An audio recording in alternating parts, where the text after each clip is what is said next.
السلام علیکم دوستو، فضائل اعمال آن لائن میں ایک نیو ویڈیو کے ساتھ آپ کی خدمت میں حاضر ہوں۔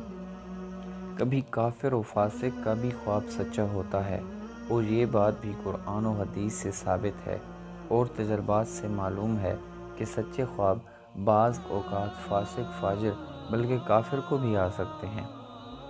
سورہ یوسف میں حضرت یوسف علیہ السلام کے جیل کے دو ساتھیوں کے خواب اور ان کا سچا ہونا، اسی طرح بادشاہ مصر کا خواب اور اس کا سچا ہونا قرآن میں مذکور ہے، حالانکہ یہ تینوں مسلمان نہیں تھے۔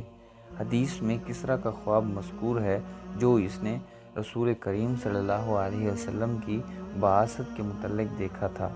وہ خواب صحیح ہوا، حالانکہ کسریٰ مسلمان نہ تھا۔ رسول کریم صلی اللہ علیہ وسلم کی پھوپھی عاتکہ نے بحالت کفر میں آپ صلی اللہ علیہ وسلم کے بارے میں بھی سچا خواب دیکھا تھا۔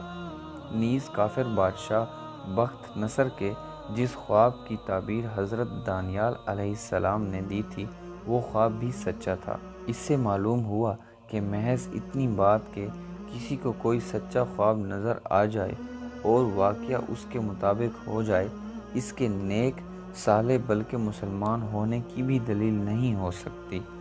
ہاں، یہ صحیح ہے، عام طور پر سچے اور نیک لوگوں کے خواب عموماً سچے ہوتے ہیں۔ بہرحال سچے خواب عام امت کے لیے حسب تصریح حدیث ایک بشارت یا تنبیہ سے زائد کوئی مقام نہیں رکھتے، نہ خود اس کے لیے کسی معاملہ میں حجت ہے، نہ دوسروں کے لیے۔ بعض ناواقف لوگ ایسے خواب دیکھ کر طرح طرح کے وساوس میں مبتلا ہو جاتے ہیں کہ کوئی ان کو اپنی ولایت کی علامت سمجھنے لگتا ہے، کوئی ان سے حاصل ہونے والی باتوں کو شرعی احکام کا درجہ دینے لگتا ہے۔